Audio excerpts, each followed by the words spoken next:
are told. Warrior hearts beating brave and bold. Small town pride in the air we breathe. The spirit of the game will never leave. Forever and always go Warriors, we shout. With fans in the stands, there's never a doubt. Game day Saturdays where memories ignite. Under the lights we fight the good fight. Welcome to this episode of the Waldorf Gridiron Club podcast. We're back in the groove. We're season 5, episode 2. Troy, That is correct. We are in our second episode now of the 5th season. We've been doing this for 5 years. Does that seem right? No, it really doesn't. I mean, it was after COVID, so it was. I mean, that's when we did it. So it's been 5 years. This is the beginning of it. It's crazy. Yeah, I mean, it's happening. Long time, and it's nice to be back in the saddle. And I know that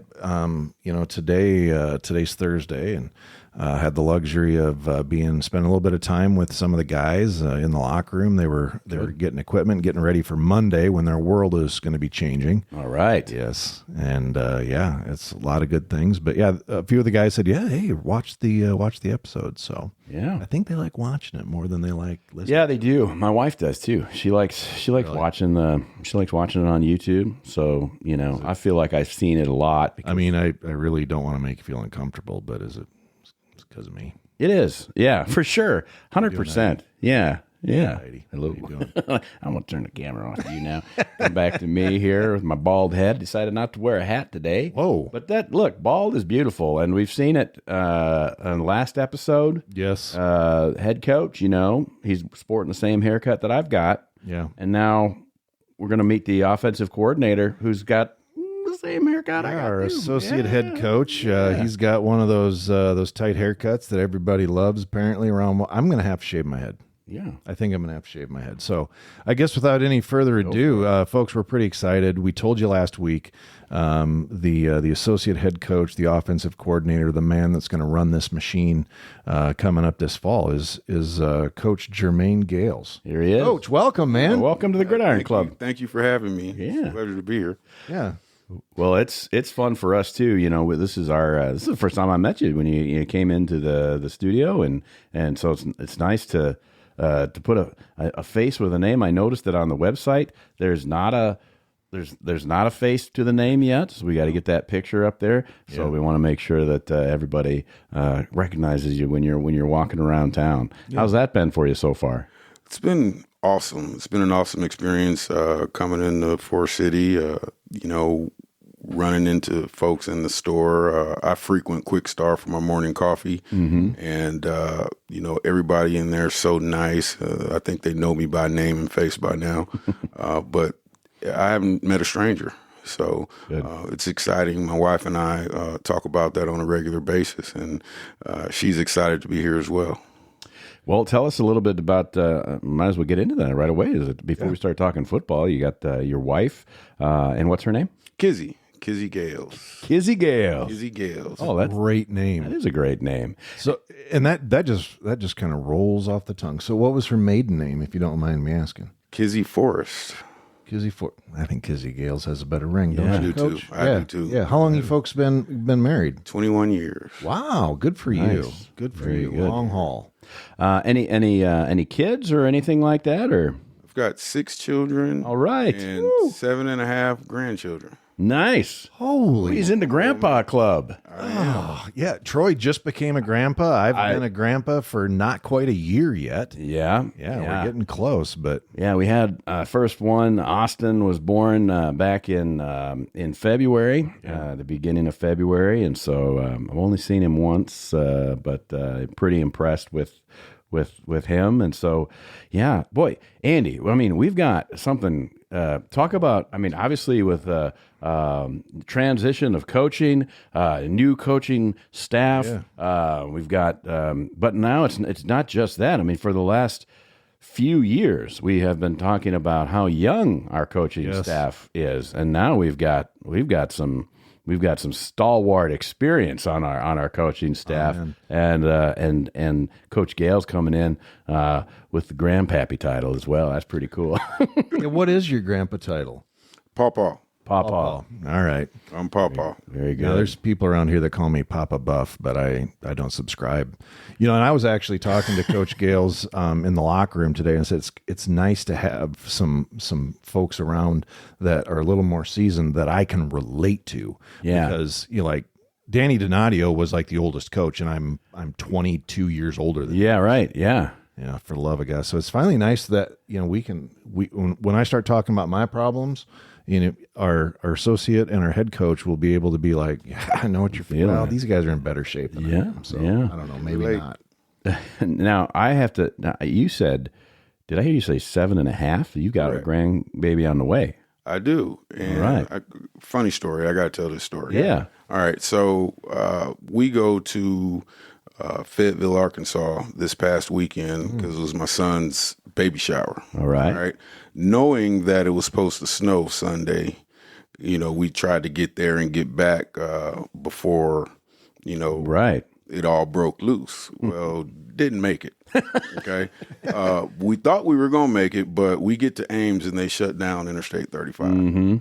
All right. So they sent us to Forest City coming 69 the back way. Yeah. Yeah. All right. By the time I got to somewhere in the middle of those cornfields, right? Yeah. A lot of them. There was zero visibility. Couldn't see. The wind was towering over, almost blew my car over. Yeah. I tried to open the door, get out and get ice off my windshield wipers. Yeah. Almost took me away. Thought I was going to Kansas. Oh, yeah. and- Well, you've got the right name for it. I mean, I'm sure you've heard that before. And Dorothy Gale. You're Gales, though. Yeah, Gales with an S. Nest, yeah. But, that was my first time driving through a blizzard. Really? I've never in my life seen anything like it. Welcome to Iowa. Is this the furthest north that you've coached? Correct. Yeah, yeah. Well, and it's a spring storm too, which makes it even more exciting because our opinion is like, well, we know it's coming, but we also believe, hopefully, that it's our last one. So like we see these spring storms come in, and we also know that it's going to be 77 degrees on Saturday. So it's like it just comes and goes. But boy, what a mess it made in the middle. Yeah, welcome to Iowa. Yeah, I know exactly. What a terrible way to welcome you to our beautiful state. But I'll tell you what, it's like I 100%, and I'll say this to everybody out there that's listening. It's my fault. I have to own that. The Sunday before the blizzard, I went and got my boat out of storage, thinking I'm going to go fishing here before too long. Well, that obviously didn't happen. So that's why it was the terrible blizzard. So Yeah, you took credit for it. I took my, I don't know, our astute viewers will notice that I took the headphones off. You guys sound great, by the way. So, I mean, I don't need to listen to it through the headphones. So, I mean, now if something happens, yeah, who knows? we'll figure it out later. But yeah, well, let's get into some football talk. Last week when we were talking with Coach Callaway, he's a defense guy, and he's like we're gonna run vertical. So let's talk about your I guess on the offense. Let's talk about what you want to do. Well, first thing that I want Warrior Nation to understand is we're going to do whatever we have to do to try to win football games. Right. Okay. There are certain things that we want to do, but right now we're trying to figure everybody out. I've got, a little less than 50 guys on offense right now that we're trying to evaluate, and that journey is going to start on Monday or Tuesday of next week. But ideally, I want to be able to throw the ball vertical. I want to back people up off of us.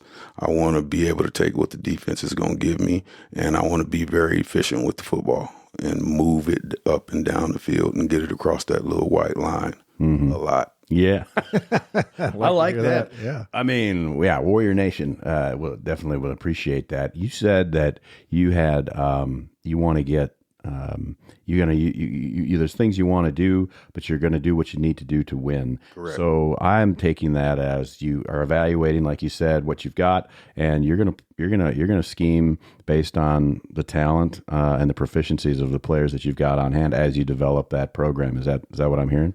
Yes and no. Okay, but here's the thing. I'm going to install a system. Yeah. All right. The system is going to be installed, but which direction that goes depends on the type of personnel that we have. Okay. And Yeah. the type of talent. I'm not going nobody's reinventing the wheel in football. So we have to figure out who's doing what the best and what people's talents are and individuals' shortcomings are, and then we got to stay away from the shortcomings and try to capitalize on the advantages that we can create with some of the guys that can do some things. Yeah. So you talked about efficiencies as well and moving the ball efficiently. What do you mean by that? Is it a faster offense? Is it a huddle? How do you envision all that? We're going to be up tempo, no huddle. No huddle. Okay. Spread up tempo, no huddle. Yeah. I want to get 90 plays a football game. Oof, that's awesome. So I'm trying to move, but we're not just going to move arrogantly. If we have the mechanism to slow down if we need to. Sure. We're going to try to keep negative plays off the table. We're going to try to use conditioning to our advantage. Yeah. And we're going to try to move the ball across that little white line a lot. Yeah. You hear me say that Yeah. over and over again. We're going to try to move it across that little white line a lot. You have talk about you mentioned conditioning. So if you're no huddle and you're being purposeful with what you're accomplishing out there and trying to get those 90 plays in, conditioning is going to be a huge part of the entire offense, the entire team, really. Because if you're accomplishing getting across that white line, you're effectively then the defense is going to be in hopefully because you've scored and they're going to be right back in. So talk about what you and coach and just your staff is talking about as we enter into beginning spring ball, the conditioning and the processes that you're looking at and how that extends through the summer as they roll in either in July. Some of them will be in July, and then certainly everybody will be here at the end of July, beginning of August. Well, the summer plans, like we have an idea what we want it to look like. I think coach is still trying to navigate some things. Ideally you want to have as many guys that, here on campus as that we can have. But we're going to take what we can get in that respect and try to make it better the second time around. But as far as the conditioning, our guys are going to have to understand that if we don't plan on conditioning after practice, we shouldn't have to because we're going to be moving that fast during practice. And we want to make Monday through Friday a little bit easier or a little bit harder than it is on Saturday. And so Saturday should be a little bit easier on the body because we're going to get it done during the week. Yeah, I'm thinking, I'm not saying that, it's like Baylor or anything like that, but, I was thinking, Andy, we might have to get our chain gang. They might have to start conditioning a little bit more because they're going to have you can move those chains, but they got to keep that tempo going. They're going to have to move those chains quick. Yeah. One of the things you will find, Coach, is that Waldorf University and actually the city of Forest City, even at the high school level, has the finest chain gang in the nation. And you will see that, and I will stand by that. These guys are They got their own cards, business cards. Yeah. And they bring their own stuff, and they're just they're professionals, and they're a great group of friends. You'll get to know them this fall when we start doing the coaches show out at Shooters, I think. We'll be out at Shooters. You bet. Yep. So all those things. These guys are great, but yeah, they're. I think their youngest dude is probably Krutzinger, and he's probably in his late 40s, something like that. Yeah. But then you also have Arnie, who's over on the other side, 80s. These guys They've been doing it a long time. You're gonna love them. They're gonna love you. I think I met one young man at the basketball game. I was standing there eating popcorn, and he kind of walked up to me. He was eating popcorn. I can't remember his name, so he's gonna have to forgive me for that one. But if he's listening, he'll know. All right, he'll know, and he'll let you guys know. Well, and greatest. Yeah, Jorgen too. Jorgen's in there. I talked to him. We were at a track meet on Tuesday, and he was there, and he said he was watching he hadn't gotten all the way through, but he was watching the podcast last week as well. Really looking forward to the new coaching and the transition and what the team's looking like. He really liked what Coach Callaway had to say, and so those guys pay attention. Our fans pay attention, and they're there. You know, I don't know if you're aware of this, Coach, but we haven't had a win in over 2 years, and so but they're still out there. They're still tailgating, and they're in the stands, and they're at the weekly things on Wednesday nights at Shooters when we do the coaches show, Warriors Live, and so I think you'll find that the support is there. Now we're just really excited to see that scoreboard change a little. Yeah, for sure. And I'd be interested, Coach, how Coach Callaway talked you into moving up to the Tundra in the middle of a blizzard. I mean, did he make any progress? Does he he's known you for a while, obviously. You've coached against each other, but I don't know. How did that happen? Well, we have a good competitive spirit. You know, we faced off against each other, while we were in the SWAC, and I actually tried to schedule a contest with him when I was at Lincoln. It just didn't G and haw, didn't work out, but we maintained communication off and on over the course of the following couple of years, right? And he ended up at University of Arkansas Pine Bluff, and I had a young man that I coached that ended up being on the same staff as a graduate assistant. Yeah.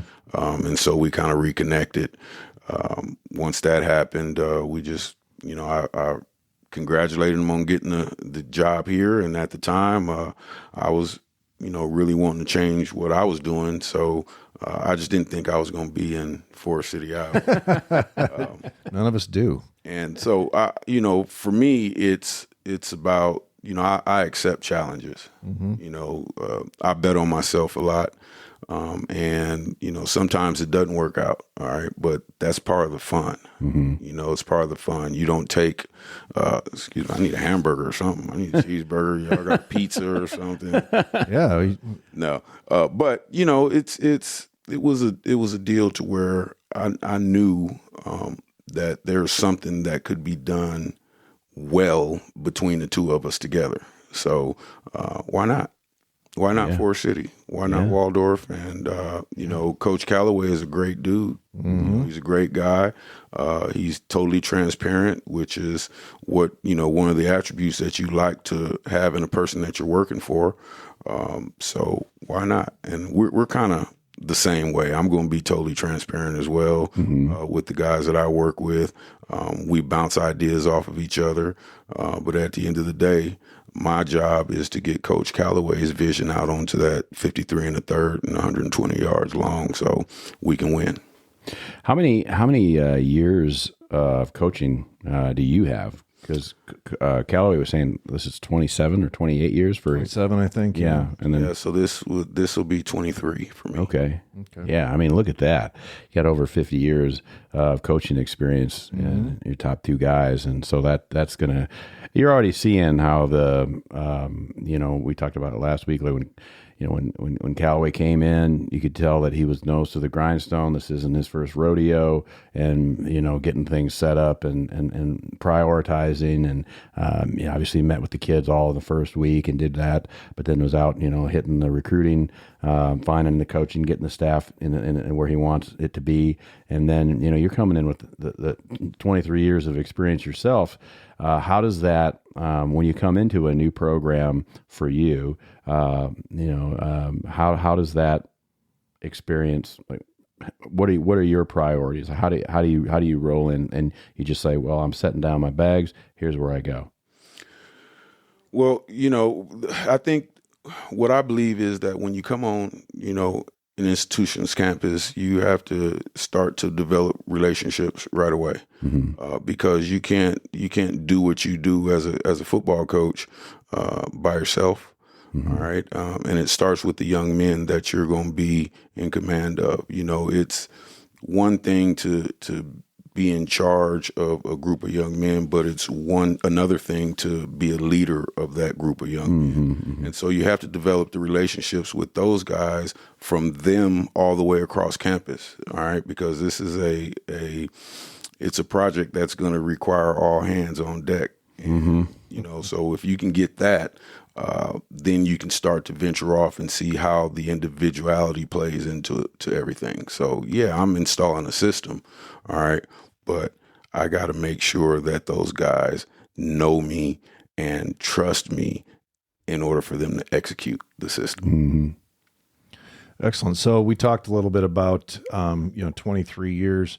Talk about a little bit where you came from. I think you grew up in California.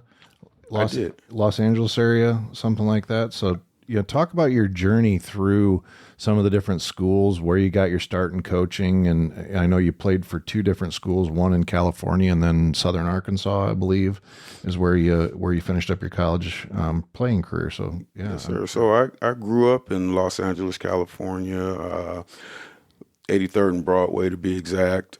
I could walk to the Fabulous Forum where the Lakers played. And if you've been out there, you know that if you travel down Broadway, you can hit South Central Los Angeles and Inglewood are like right next door. So I would go there on a regular basis. It's probably a 3-mile clip there for me to get to the Forum. I went to high school at a couple of different places, had to bus outside of LA just because in the 90s, late 80s, early 90s, I think gang banging was rough. An all-time high. It was rough out there. So my mom wanted to keep me away from that. So she tried to put me in the best situation. So I bussed outside. So I ended up going to high school in Hacienda Heights, California, and Whittier, California. So I did that. Didn't take the SAT or ACT, not one time. At that time, you needed like a 820 or 700 or something like that to play college sports. But also, you could go to junior college and get an associate's degree and automatically be eligible when you left. Nice. So that's the route that I took. I was a late bloomer in football. I thought I was a basketball player. So, one thing led to another. I get a scholarship coming out of Mount San Antonio College, which is where I went to junior college at. Once I graduated from California high school and went from there. I went all the way to Arkansas, sight unseen. Didn't take any recruiting visits, just bet on myself. I told you I like to bet on myself. Yeah. So I went out there and became a 2-year starter. And, once I'd done that, it took me 8 more years to graduate. So I could be a doctor right now. Yeah. A lot of, You know what? We share something else in common. I only went to school for 7 years. a lot of people go to school for 7 years. I know. They're called doctors. I know. It's get though. Right. And I was the same Tommy way. boy. I went, graduated from Waldorf, went to the University of Northern Iowa for a little bit. That didn't work out. And we've told that story way too many times. Ended up moving back home, taking classes at Buena Vista at North Iowa Area Community College, went back to UNI. That didn't work out even again. Moved back home, worked at Winnebago Industries for a little bit, and then finally finished my last 2.5 years in Maryville, Missouri at Northwest Missouri State. So I went to school a long time too, Coach, and I think it made me more intelligent, and I think that's probably true of you as well. Well, it did something to me. I think I'm still breathing and walking around, so we're good. Yeah, What position did you play? I was a receiver. Okay. Yeah. I was a wide receiver. So once I did that, all right, I went home to California and was managing hotels after I graduated. So I ended up graduating. I graduated high school in 92, ended up getting my bachelor's degree in 2002. Okay. Changed major 3 or 4 times. I've got a biology major. And so I couldn't pass university chemistry. So I passed it on the 5th time and was able to graduate. Nice. And then I'm managing hotels in Escondido, Oceanside, California. I'm living in Escondido at the time. My brother is a Navy corpsman at Camp Pendleton at the time. Okay. And so I'm living with him, trying to find my way. Just graduated from college. I'm trying to figure it out. So I get this job at a hotel. I'm an assistant general manager. And a year and a half into it, the offensive line coach, when I was playing, called me because he had just got the head coaching job and said, "Hey, how'd you like the free master's degree?" And I say, "What do you mean? I don't understand." Like, I didn't know. I was green. He says, "Well, I need a receiver coach, and you have all the attributes that I'm looking for. Yada yada, the whole spiel." All right. So I go and I say, "Hey, where do I sign up?" He's like, "I just need you here in the middle of July. I need you here July 15th. It was the end of May at the time. I jump in my little Isuzu Trooper, my wife and my kids, and we drive 23 hours it was. Stopped one time. Where was that school? What school was that? Where were you going? You said you Arkansas? I was going back to Southern Arkansas. Oh, okay, okay, yeah. I was at Southern Arkansas University. Sorry, I thought I mentioned No, that's that. all right. It's all good. Southern Arkansas University is my alma mater. Okay, sure. So I get there, and turns out that my GPA was a little bit lower than what was required to get into grad school. Yeah. So I had to do a semester as a student assistant. All right. But here's the thing. I had my own position room as a student assistant. Nice. So they turned me loose, and couldn't get the GA salary and all that stuff. So what they did for me is that back then you had to do film exchange. We didn't have Huddle. We didn't have all that. That we had DVDs and VHS tapes. Right. Yeah. And so if it was a long ways, you had to put it under the Greyhound bus. If it was, driving distance, you were able to drive and meet a coach and physically change hands, do the film exchange. And so that's how I got paid. I got paid mileage to do film exchange for that first semester. Wow. And so I just retake a couple of classes, and then got into grad school that next semester. Well, once that happened, once I got into grad school, I got my master's degree in a year in the summer. So That's awesome. Yeah. But both my bachelor's and my master's is at Southern Arkansas University. And that is right down, that is about as far south as you can get in Arkansas. I mean, that thing is right on the border, isn't it? Yep, right. We're right in the corner of Texarkana, Texas, Shreveport, Louisiana, Haynesville, Louisiana. It's right on the southern border, right there north of Louisiana. Talk to me a little bit about, obviously you made an impression on that coach who called you up out of the blue. It had been a few years since you'd played. I mean, right? Because you played for him a couple of years, and then you still had to go on beyond that to finish your bachelor's degree. So it'd been a while, but it stuck in his craw that that you had these attributes. What were those attributes? And talk. All right. Yeah. What do you? All right.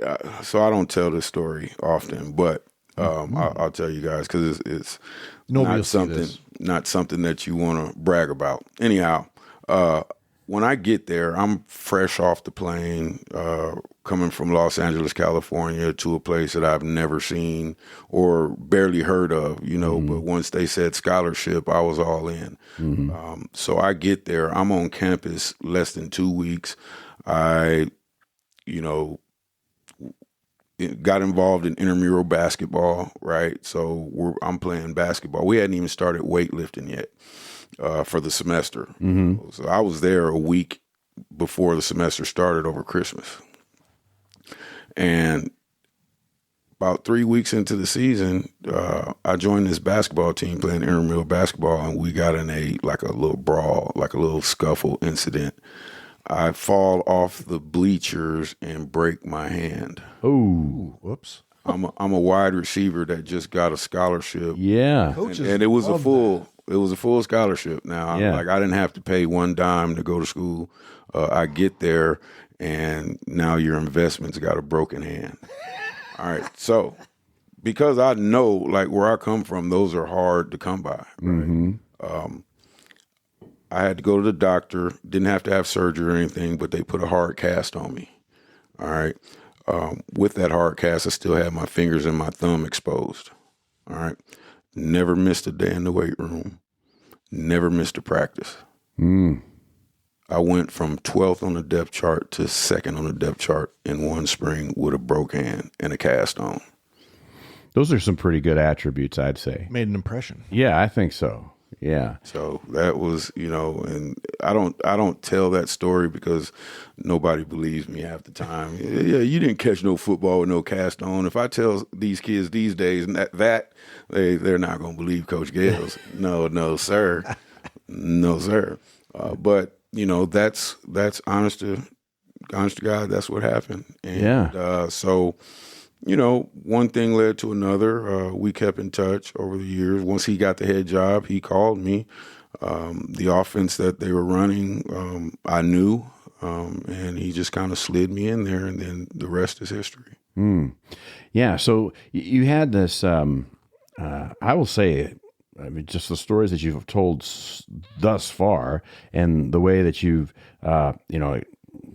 talk about transparency. You said, that Coach Callaway is transparent, and you said you're transparent. I got to say, that's absolutely right. You're not pulling any punches. Listen, I didn't take the SAT or the ACT. I went to junior college. I did all of everything, and so how does that help you, and how has it helped you as a coach over 2 decades, while you relate to the players themselves? Well, I try to relay this, and I tell this story to those guys, right, to the young men that I'm mentoring. It's not how you fall. It's how you get up. It's not how long it takes you to get it done, as long as you get it done. And so I'm trying to teach these young men the game of life as I'm coaching them. And, that I think that kind of helps, that they know that I've been through some trials, as we all do. But I'm a pretty good product, of the good Lord above right now. I feel good about my life. Yeah. And so I want those guys to feel the same way. I didn't have an opportunity to be at the BCS level, or when it was BCS or Power 4 or whatever, but I made the most of what I had. And where I was at was the BCS or the FBS. You know what I mean? So, I just took advantage of those things, and I want them to see that and use that as an example to carry on with their lives. Yeah, and you've had lots of opportunities at some of your different places. The SWAC is that's what a great conference. That is. Did you get to coach against Dion when he was there, or would you guys No, I miss each didn't. other? Okay. Yeah, we missed each other. He was gone whenever I got back to the SWAC. Yes, sir. All right. So talk a little bit about some of the different schools, the levels. Obviously, you've been up in the in FCS. You've kind of been all over the place in different levels, but talk about some of the other schools that you've been to. Okay. Well, so Southern Arkansas, we know about that. So I did. That was back in 2003. Did my grad work there. My first full-time job was at Mars Hill University in Mars Hill, North Carolina. Beautiful area. I was fortunate enough to do 2 4-year stints there. Nice. All right. So I learned under Jonathan Surratt, who's the offensive coordinator there, and he's still there. That staff there at Mars Hill is probably the longest tenured staff. It might be in the country. Okay. Because at the time, the head coach, Tim Clifton, he's retired now, but at that time he was there for like 25 years or something or another. I think he did almost 35 years there. Wow. If I'm not mistaken. And you don't see that very often anymore. But the defensive coordinator, Coach Kevin Barnett, was there longer than the head coach. And then the strength and conditioning coach was there just as long as him. And so you're talking about 2 decades of tenure, by more than just one person. Yeah. Wow. You know, so I got there. I stayed there 4 years. Then was fortunate enough, because we were a pretty good football team, I was fortunate enough to get an opportunity for my first offensive coordinator gig at St. Augustine's College in Raleigh, North Carolina. You know, right there in the heart of Raleigh. First year there, we went 9-2, and first postseason appearance in ever, I think, or something like that. But that was a unique experience because the athletic director was the famous Pup Williams, who was had 32 at the time, had 32 national championships in track and field. Wow.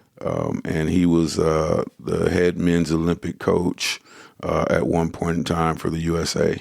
Wow. And yeah, it was awesome. It was a tremendous honor being on that campus with that man. So I was at St. Aug, and then I did 3 years there. Went back to Mars Hill because I loved it so much. It was up in the mountains, beautiful area, Asheville, North Carolina. If you've never been there, you should go visit. Biltmore Estates, you know, those things that are up there. Yeah. You know, great place.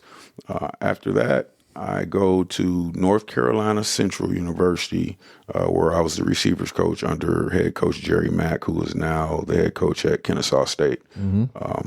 When in 2016 we went undefeated in the MEAC and made it to the Celebration Bowl and lost to Grambling State in a nail biter. Do 2 years there. Then I go to University of Arkansas at Pine Bluff as the offensive coordinator. Went 2-9 our first year, and then we turned it around, went 6-5 the second year. You know, then that was right before COVID hit. Yeah. Coach Thomas leaves. Things change as far as staffing, so I had to look elsewhere for employment, right? Then I go to Bluefield, West Virginia. Bluefield State, all right, was probably one of my favorite jobs because we actually started it from the ground up. They use the term "we got it out the mud." We really got it out the mud, all right, because we helped design the mascot there, the Blue Dane. The Blue Dane, right? And we actually went and bought a live mascot. Like they bought the live mascot and we raised it. It was a blue what? Great Dane. Oh, Blue Dane. Yeah. Okay. Blue Dane. All right. Blue Great Dane. We raised it up. We got it after it was weaned, obviously, but we raised it for almost a year. We raised it, and he became a huge dog. And then they finally took it and got it to where it could become a live mascot, got the training that was necessary, you know, did all those things. We designed the first uniforms. We helped, the university didn't have dorms because it was a commuter school back in the day, right? So the president had the foresight, right, to buy the hospital. He brought football back. His name was Robin Capehart, I'll never forget. Brought football back before they had dorms. Had a plan to put up dorms, but they were drilling and doing some things with trying to get the foundation and stuff for the building, and they realized that it was some kind of rock down there that they couldn't get through. So the site where the building was going to be they couldn't build on it anymore. Okay. And now they probably fixed it now because I think they got some things done. But he bought a hospital. They bought a hospital that was maybe a quarter of a mile away and turned that hospital into a residence hall.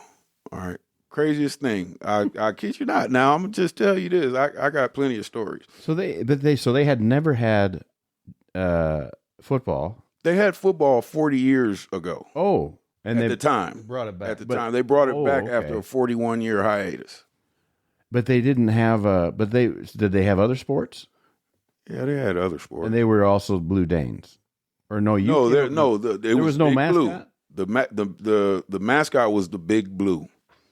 Okay. And we developed The Blue Dane. Where is that? Where in West Virginia is it? Bluefield, West Virginia. Bluefield. Shares the state line is West Virginia and Virginia. So there's a Bluefield, Virginia, and a Bluefield, West Virginia. That's amazing. And there's two colleges like 5 minutes from each other. And we have one of our competitors that we play in this conference. They started back in 20. So they started in COVID, and that was Mount Marty, I believe. Mount Marty, yeah. Mount Marty started. Mm-hmm. They had never had football before. Stood it up. They had other sports and things like that. But so it seems. Waldorf's had football since 1920 in one form. I mean, they were back in the day when they were playing they were at college and they're playing high school teams, just to get 6 games a year or whatever they were playing, Right. So that is exciting. I mean, tell us a little bit more about that, because how long were you there? I was there for a whole year. Okay. A whole year. Opportunity came that I could be the next head coach at Lincoln University in Missouri. So I had to jump all over that opportunity. Several people told me not to take that job, but again, what am I going to say about myself? Yeah, I'm going to bet on myself. Yeah, every single time. Great experience, great people. Learned a valuable lesson. I learned some things that are going to follow me for the rest of my existence, and it'll make me a better head coach for the next time around. Yeah. I mean, you stood up a program with the Bluefield. I mean, that's you had to. I mean, there's lessons that come along with that too. Even when you come into a transition even though the program's been around for a long time, you're kind of starting a whole new program. So really. So what type of things come from that? You obviously don't have to pick out a mascot and things like that, but what type of things that you learn at Bluefield, applies to Waldorf? Well, it's so if you talk to people that are involved in these types of situations, it's all about establishing the foundation. We call it culture. Mm-hmm. Right. So we're in the process of establishing the culture, and Coach Callaway does a really good job of putting the standards down that we expect and providing ways for them to gain lessons on how to achieve those standards. Everything is a lesson. Everything is a lesson, from how we walk across campus to the things that we do in the morning workouts, and sometimes, like, if you sat back and looked at it, you'd say it's a setup, because the wheels are always turning. Mm-hmm. The wheels are always turning, and we seize opportunities to try to teach these guys a lesson. We call it moment of privilege. Like, that's what we're trying to get those guys to understand the little things. Mm-hmm. So starting from the ground up, paying attention to details and fundamentals, not just on the football field. We're not talking about football right now. We're talking about how to move. We're working out in the turf room. The thing that we're talking about is how to run more efficiently. Some guys didn't know how to run for real. So you got to start from the ground up, and that's what our strength staff is doing. We're teaching, and that's what we do. We're teachers, so we're teaching, and that's what you have to do when you're starting from scratch. You got to teach, because you can't move on from that point until you learn how to be efficient in your movements. So does that make? I was trying to count them up as you were telling us. Is this your 8th program then count Lincoln? I thought so. Maybe Lincoln was 8. I was looking at your Wikipedia. Is this 8 or 9? This 1, is 8. 2, 3, 4, 5. So you and Callaway both have. 9. Yeah. He said this is his 8th school as well. Yeah. So again, I think if you count Mars Hill twice, actually Southern Arkansas. I just counts once. Yeah, Mars Hill, St. Augustine, North Carolina Central, UAPB, Bluefield, Lincoln, Alcorn, Waldorf. Yeah, so this is 9. Now we got to go back to Southern Arkansas, because they have the coolest mascot name. Okay, what is it? The Mule Riders. Mule Riders. Don't you Don't ask me. And I don't mule riders. love that. When I was there, we were riders. Yeah. So they dropped the changed mule. it from when, No, we were always mule riders. But just didn't- he didn't want to be the known short, for mule the riders. short version of with the football team, we were just riders.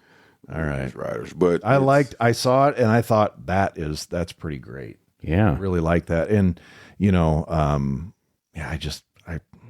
I like things like that, What were their colors, or what are their colors? blue and gold. Blue and gold. Yeah. Okay. Yeah, absolutely. And, like your stint in Lincoln for a couple of years there, that you walked into a tough conference.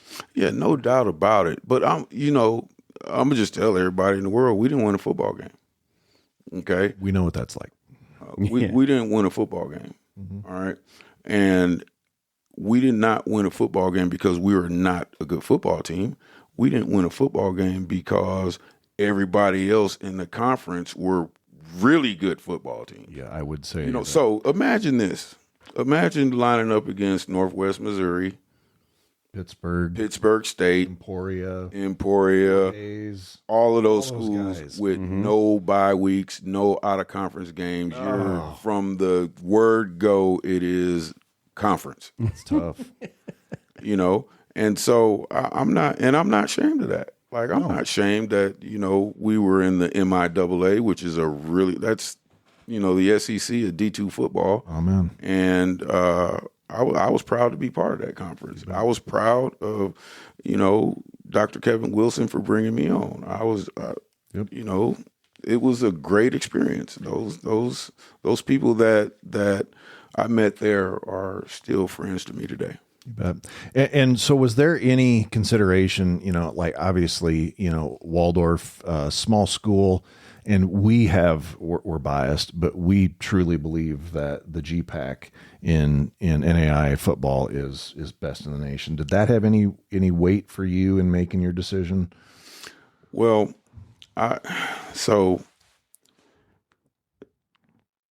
not really. Okay. Not really. That's fair. I'm not, each individual opportunity is different, right? So what made me make this decision was Coach Callaway. Mm-hmm. Nothing else, That's great. He asked me if, I reached out to him to congratulate him about the job. And I said, I texted him. I said, Coach, you all staffed up? He told me, he said, no, I hadn't done anything, and it was almost like he was surprised that I would even consider. Wow. But once we got to talking about it, each time we had a conversation, the more I wanted to come to Waldorf. That's awesome. And that it's a different feeling. You said the word culture. We've heard it many, many years. I mean, since we've been doing the podcast, we need to change the culture. We need to change the culture. We're working on the culture. Or improve the culture. Yeah, exactly. And it's not that it was, I have seen improvement in, again, I'm entering my 7th season being part of this team, but I have seen improvements in the locker room, on the sidelines, a little bit every year. And from what Coach Callaway says, what you're saying, extremely tangible. I love the fact that, I shouldn't say I love the fact, but it's impressive that football is something we're going to do later. Right now, we're going to work on becoming young men that happen to play football. Right. Is that your overall philosophy on why you do this? Yeah, well, I want to affect the lives of young men in a positive way. These kids that we deal with, it doesn't really matter what institution you're at. They need us. Mm-hmm. They need us. They need somebody because lots of these young men don't have families, don't have father figures, don't have one thing or another. It's not. Sometimes it's not a storybook, right? They don't have 2 parents. They don't have some of them don't even have a $50,000 a year family income. Right. So they need somebody like us that they can vent to. They need somebody like us that, they can lean on. Yeah. And quite frankly, they're not going they're not going to care unless they know you care. Right. And that again, that's the whole reason. And you and I, we only met just today. And I will tell you that, I've always said my job when it comes to the football players is love them unconditionally, give them No doubt about it. and be there, try to be solid for them. And that's the nice part about my gig with Waldorf football is that I get to be part of it, but I'm not, if you know what I mean. It's like the X's and O's and all that other stuff, the conditioning and all those other things. That is 100% aside from everything that I do. I'm just trying to be there and like you said, be positive for those young men because it's important. I think it's very important. It's vital to what we do as a program. Yeah, for sure. All right, Coach, we had 15 players come in at the semester. I think it was 15 that Coach Calloway said last week. How many of those are offense? And then I'll to tag on top of that. We had some receivers leave from the receiver core. How's the receiver core looking? Obviously, you've got great insight into what that needs to be, and then our QBs too. And I know our offensive line is. Seeing some people graduate and different things like that. So we got to build that up. You said you got 50 guys on offense right now that you're working with. Let's talk a little bit about that. Yeah, in that range. Yeah. So with the transfers, I believe it's an even split. I believe we 7 offense, 8 defense on the transfer guys that came in. I believe, and I could be wrong. It could be 8 offense, 7 defense, but it's right around there, pretty split down the middle. From the way it looks on paper, we've got some potential. All right. But again, we have to evaluate potential. Don't win any games, so, so we're going to see over the course of this next 15 opportunities that we get across the spring. We're going to see, who can do what. This is a heavy evaluation period for Coach Calloway and I. We're going to make sure that we're going to find out. We're going to find out. We're going to find out where the toughness lies. We're going to find out, who really doesn't want to be here. We're going to find out who really wants to be here. All of that will take place over the course of this next 3 weeks to a month. You're going to move quick on your offense, no huddle. You got to have depth, and it's. I mean, the hardest people to find are linemen, and getting them in. So what's the strategy for that too? Because obviously conditioning you mentioned, but I mean those are big boys. So like, what does the O line look like? The O line, I think we have 10 in the fold right now that we can work with. We've got a couple of injuries that resulted in surgery, but.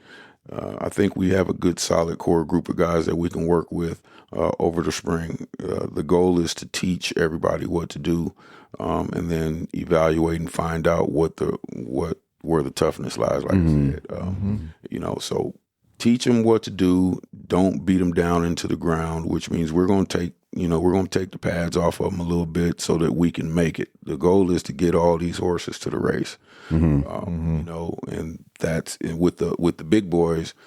You have to develop some toughness. You have to find some ways to be a little grimy with them. But at the end of the day, we can't beat our guys into the ground because they're precious to us. Yeah. As far as those big boys, I ain't never been 300 pounds. Now, there's certain ways you got to handle those guys. Yeah. Football is a tough and it's a rigorous sport, and we got to make sure their bodies can handle the demands that we're going to place on them. So it means we have to love them up and take the pads off of them sometimes, and that's what we got to do in order for us to be able to play 60 minutes of football, at a high level. So you with, you've been here just a couple months. Anything surprise you about Waldorf? Anything that was unexpected? Like, wow, this is a nice surprise. Or what's your overall feel about, again, small town, middle of nowhere, small university? Is there anything, because you've seen those beautiful parts of the country, and then we got to introduce you to Iowa winners right away, which was nice.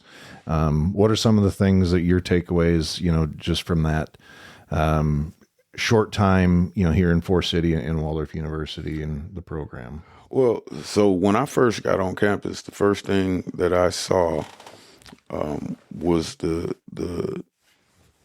coming into the. So I came in by Quick Star. I don't know, y'all know where Quick Star is. Yeah, I buy it every Coming day. off of, was that 9? Yep. Yes. It's 9 coming. So I come across and I pulled into town and it was ice and slush on the road. So I stayed at the Cobblestone for 2 nights. That morning on my first day of work, I come in and the first thing that I see, somehow I ended up going through town and facing the new building. What's the name of the new building right there across from the field house? The Bowman. Fine Arts So Center. that's the first thing. I look over there and I see Bowman, and then I see the field house, and then I see the stadium, right? I drive over, pull up to the D-Jack and walk inside D-Jack. Go upstairs and see Coach. I look around and I walk up the stairs. First, you see the locker room. You walk in, everything's wrapped, all nice and neat. With signage and things like that. I hadn't seen the turf room yet, so I walk up the stairs and the first thing I see is those doggone mannequins. They scared the bejesus. All right, so and then for a week and a half, those mannequins scared me because I tended to be there late at night. Oh, yeah. So I come in late at night and it's like, the doggone mannequins. All right. Yeah. So I say that to say this.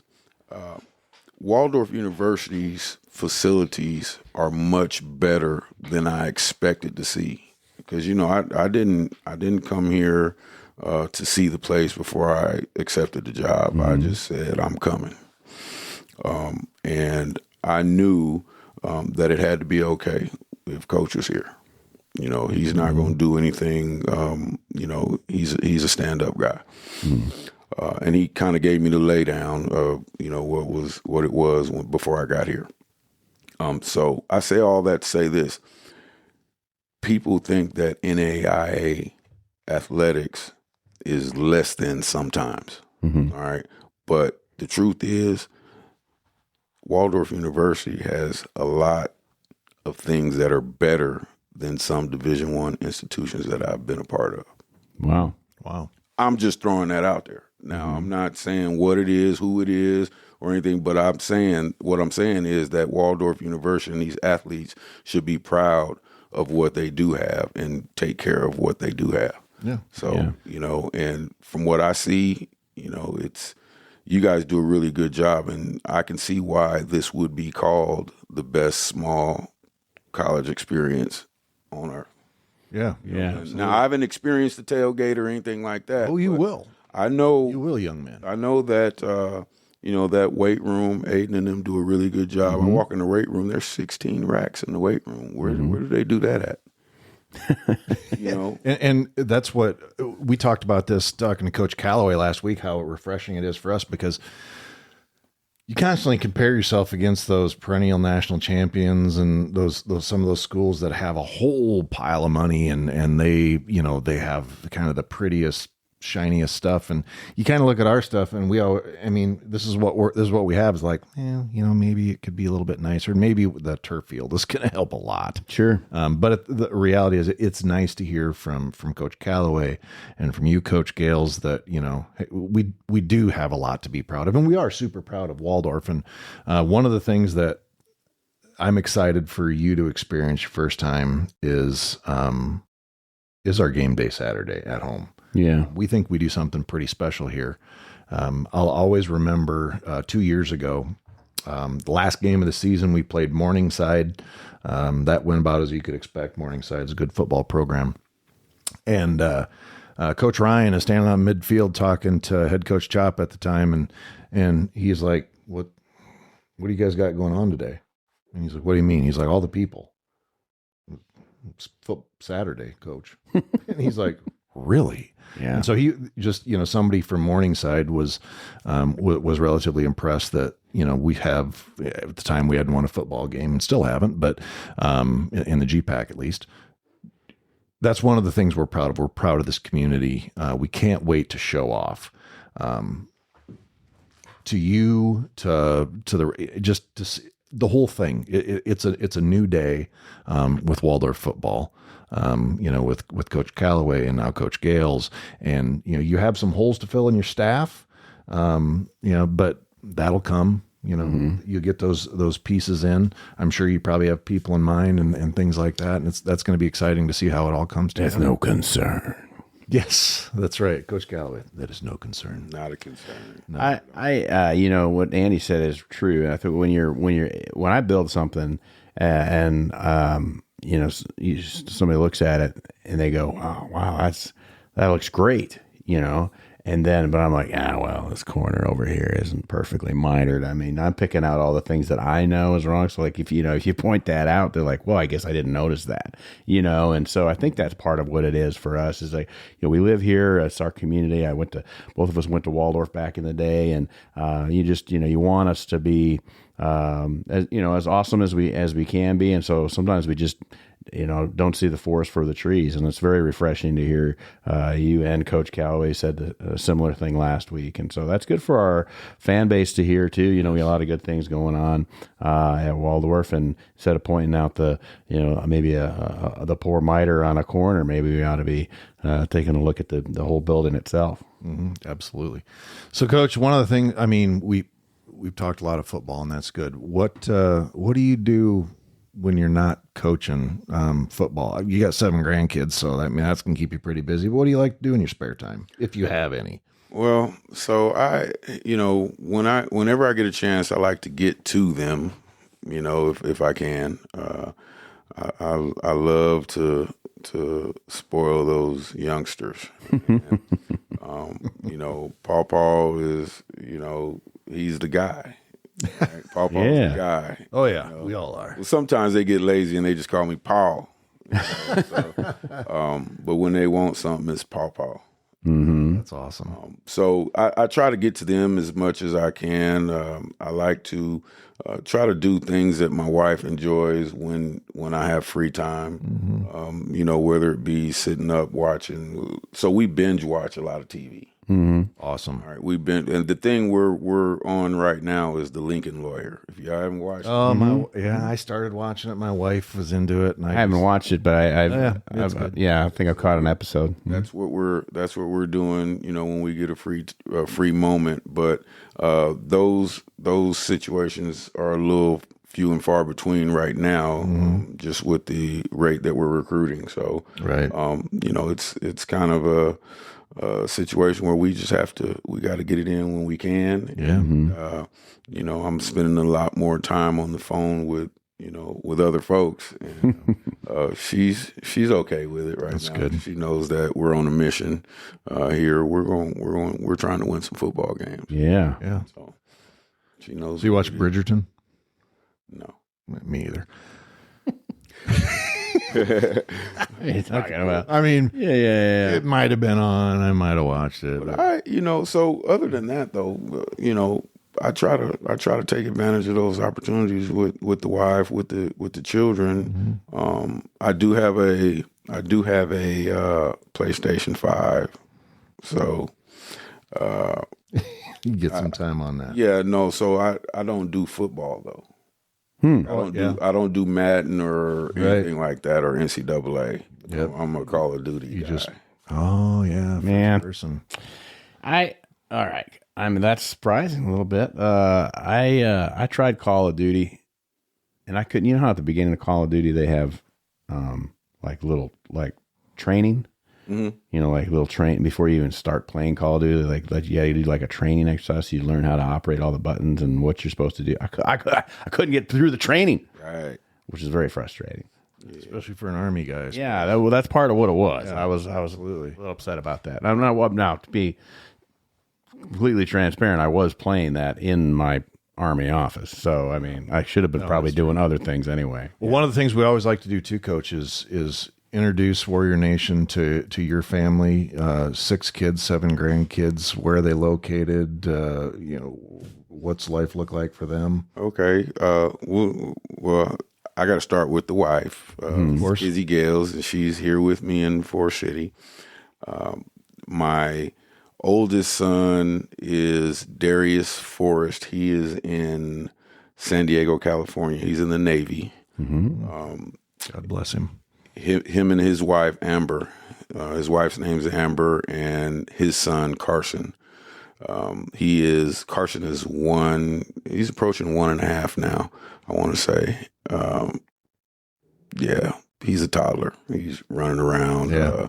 We missed it. We weren't there when he started walking, but we get plenty of video and all that good stuff. And so that's the vacation destination. The next go around is we're probably going to end up going to San Diego. So that's Darius. I have a daughter who is living in Boston right now with her boyfriend and her son, and she's got a bean in the oven. Nice. Her name is Anastasia Forrest. I have a daughter named Cassidy Lane. She is a graduate of Duke. She went to Duke and graduated in 3.5 years. Wow. And she lives in Rogers, Arkansas. She does, what do you call it? The word is leaving me. Well, Rogers, she works for Walmart then. That's actually Bentonville, Arkansas. I know where Rogers is. Rogers, yeah, that's the homo. Wasn't it? No, or was that- Logistics. She does Logistics. She Oh, does yes. logistics for Rhino, the propane. Yeah. Oh, yeah. Blue Rhino. Yeah, she does. Between- Blue Rhino. All right. It's, between somewhere, I mean, it's north of Little Rock. She's going to listen to this and be so mad at her daddy. No, and that's like, I'll tell you, because you said you're down in Fayetteville, and the Fayetteville, Rogers, Bentonville, Eureka Springs is further off, but like that's just such a beautiful area. My wife and I vacation down there, and yeah, absolutely. Yeah, we ate at a place down at Fayetteville that was the best breakfast I've had in a long time. So I'm sorry, Coach, didn't mean to interrupt, but I forgot to turn the camera on you. That was just all narrative. I was just watching his reaction. Do you tell him? good. So I have three boys and 3 girls, and the next young lady is Talasia. Talasia has 4 children. They are Jace, who is 10. Jace is 10. Yeah. See, I got so many. I got to remember. Good on you, man. Jace is 10.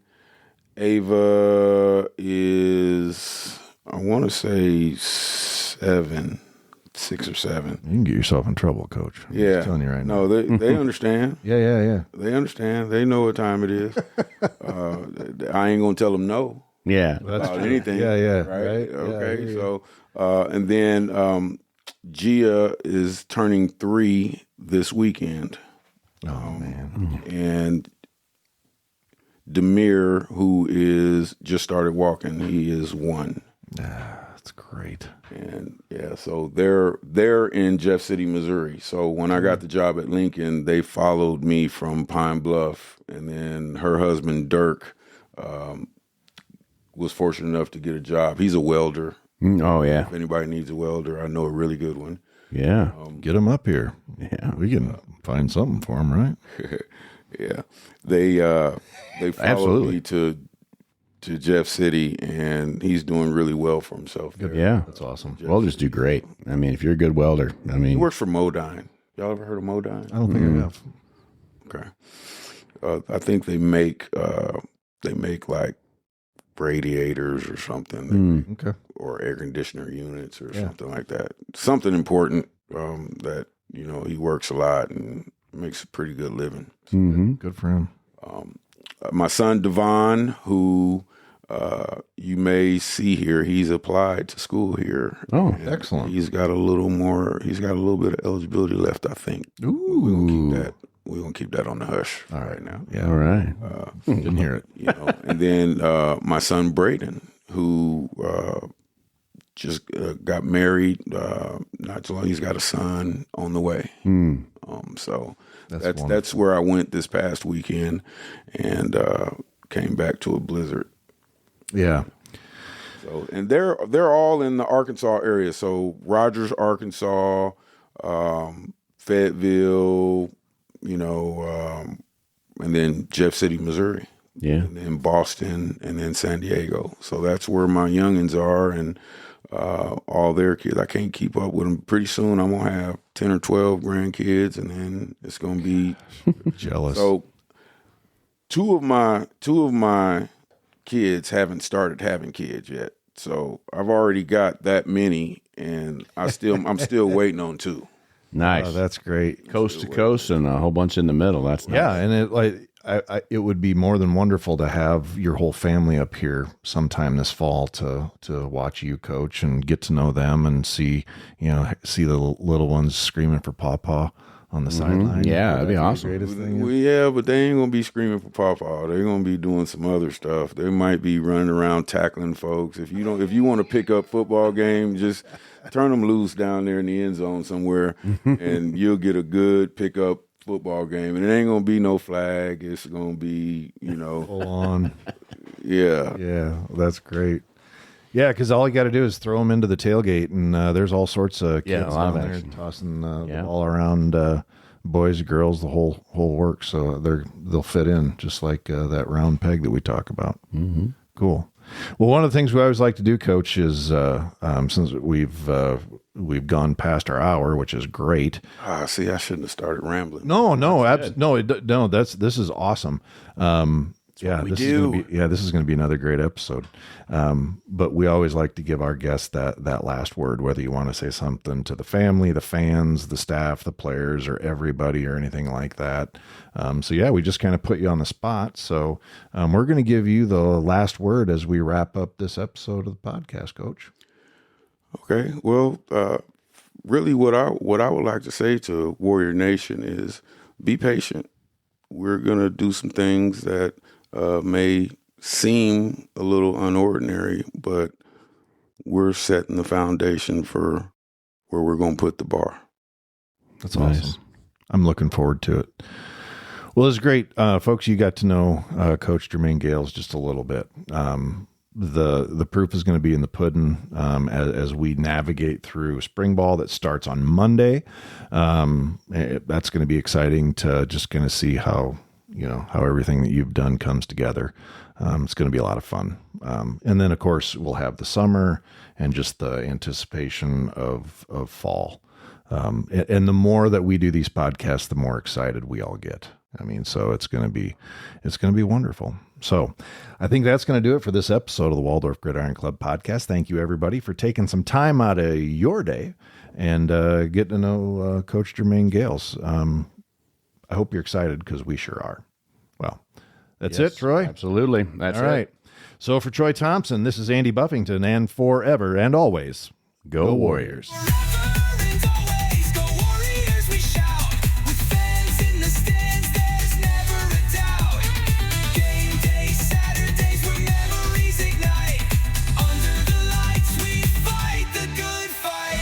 You can join the Waldorf Gridiron Club and be part of the best small college football experience in America. Just visit our website and pick your membership level at waldorfgridironclub.org. You can also click on the Support the Show link in the show notes to donate.